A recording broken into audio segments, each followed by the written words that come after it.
Swinburne University of Technology. I'll be talking today about older people and the internet. What I'll be doing is presenting data we've been collecting now since 2007. Since 2007 we've run 4 sample surveys of Australians asking them about their internet use and non-use. It's part of a larger sort of international research collaboration of people all doing a similar survey. As more and more Australians and people across the world are going online, as the sort of digital divide is narrowing, it's deepening. So what I mean by that is the penalty, if you like, of being offline increases as greater resources go online. People start to assume that people are online. Buying insurance is cheaper online. Transacting with large organisations is often simpler online. And so being offline, it becomes a bigger penalty, if you like. And in Australia, being offline is largely about being older. So you can see here, these are our results across the 4 periods. Asking people whether they've used the internet in the last 3 months, I think, is actually the question. And what you can see here is 18 to 24-year-olds, 25 to 34, basically were all pretty much all online in 2007. And in 2013, we ran the survey, we couldn't find either of those age cohorts who didn't use the internet. At the far end, those aged 65 plus, in 2007, 3 in 10 were online. 4 in 10, 2009, grew again. Seems to have sort of come off a bit between 2011 and 2013. So by 2013, it's 63%. So still a considerable proportion not using the internet. Here's an idiosyncratic international comparison. So these are our partner countries who reported data in 2013. This is a comparison. Pretty similar patterns, except in the Poland and I think it's China. Much greater drop-off as you get older. Interestingly, just here, New Zealand, which looks much like us all the way through, has a flatter drop-off. So that will be interesting for us to chase up why New Zealand could possibly be better than us, if you consider it to be better. There's also a gender gap. So older females are less likely to be online than older men. So I flipped this around the other way. So over 4 in 10 women aged 65 plus don't use the internet compared to 3 in 1 men in that age group. But none of our findings, when we ask non-users about why they don't use, none of our findings suggest that older people are chomping at the bit to get online, well, those who aren't online. So these are questions we ask people, do you intend to use in the future? You can't really see that one very well, can you? Poor presentation. But around a quarter saying they might intend to use in the future. I feel I miss out. Again, similar kind of pattern. I feel left out when my friends talk about being online or doing things online. Again, not that many. Most people disagreeing with that contention. When we asked them, are you better off not being online? That the 4th bar there. There's some small disagreement with that contention, but mostly around half of people saying, yeah, I'm better off not being online. And planning access in the future that's actually slightly different response categories. I think it was definitely not was at 73%. So there's no indications there that these people feel like they're missing out in any great way. This is about household access. So older people, 65 pluses, if you concentrate on those, less likely to have access in the home. So 7 in 10 have access in the home. 6 in 10 of those have Wi-Fi access. And I think Wi-Fi access makes a great deal of difference to household consumption of the internet. A lot of tools and other things rely on people being able to move around. And this is the more pills, fewer tablets. So these are 4 in 10 internet users who are age 65 plus have a tablet in the household.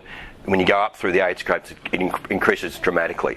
So I think what that's suggesting is a lot of older people who do have internet access at home probably have a PC standing alone somewhere in another room they have to go and boot up to get on, which I think changes the dynamic. So what are they actually doing when they're online? I really struggled to find pictures that were not pejorative about older people online. I think this one's fine. Not very hard. She's gaming and anyway, there are worse ones. Look at something like going to a social network. Young people, almost all of them are doing it at least weekly, and most of them are doing it either several times a day or daily, and then it drops dramatically as you go through the age groups.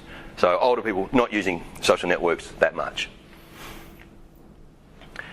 This is, I was being too clever and I now have forgotten what it is. No, I thought looking at the weather was something that everybody who had access would do. But no, older people do that less as well. So if you look, that's the pattern of them daily or weekly, looking at the weather.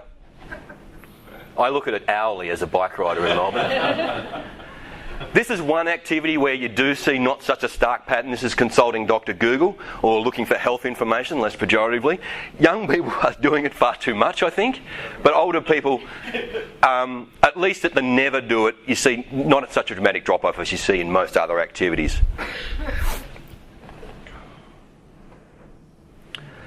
So we ask people whether they consider the internet to be important for news and information.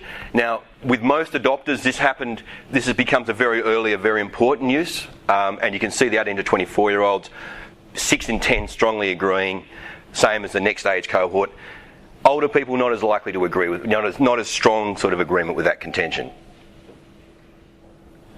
And this is internet users only, obviously, he says. This is even starker, so when we asked them the same question about entertainment, and we asked about a series, we asked television, radio and a couple of other things, but again, older people are much less likely to consider the internet as a source of entertainment. Which I think may have something to do with this, where they're accessing the internet and how they're accessing the internet at home. And just for Brian, that's where did we decide it was? Which election? 29. No, I think it's earlier. I think it's not. I think it's 1907. So I think it's women voting for the first time. And anyway, let's do internet and politics and older people. Asked our people whether the internet helps them better understand politics. Very similar pattern we've seen all the way through. Younger people much more likely to agree with that contention. Drops off significantly as people age, and older people, it's around 33% or so agreeing strongly or just agreeing with that contention. So more sceptical about that issue. Not such a change when we ask them, do we think that the internet's now important for the campaign process? Older people are just as likely, or not. The differences are not as stark for that particular issue. We asked people a series of 9 things that they could be doing that relate to interacting with government. Have you used the internet to get information on a local MP? Have you used the internet to pay a parking fine? Have you used the internet to contact local government more generally? And so I've just grouped them into some people who have done 6 or more of those activities, blah, blah, blah, to none. And you see that older people are using their internet access to do these activities, but not to the same degree as younger people.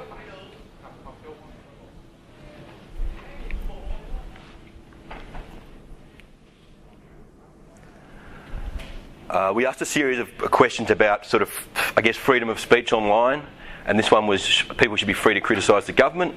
Older people as likely, in fact, I think they might be the most likely to agree with that contention. The interesting thing is the gender differences in all of the age groups, with women in all of those age groups less likely to agree with that statement. Is that about? I don't know. I'm just here to present the data. We can have a discussion about that if you want. Maybe that's... we asked them about regulation. Should the government regulate the internet more than it does? Which is a fairly general question, I've got to say. But older people more likely, I think, to agree with that contention. But again, the bigger difference is in gender.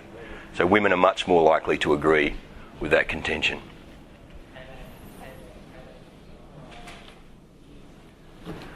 Oh, I've got a bit of time. I've gone through this too quickly, clearly. This section just looking at issues of privacy online. We asked people whether they thought there was too much immoral material. We didn't actually say naughty stuff. Did you say immoral? Immoral material online. And there's a funny blip there which I cannot explain, which is that people between 35 and 49, 65 pluses, it goes down there. But again, the stronger thing than age possibly is gender. This question, I think, did surprise us. So it just said that the statement was basically there's no privacy, get over it, which was, we were thinking that younger people would be more likely to answer that question, say yes to that question, when in actual fact the relationship is exactly the reverse. The older you are, the more likely you are to say yes, it's over, accept it, get on with it, which I actually am trying to get some funds together to sort of investigate that more deeply, because it's an interesting finding. Very straightforward. So Okay. Hey, what's that? I'm 73. I could care less if they knock off my data. If I was Yeah, okay. I'd be scared witless. Maybe that's true.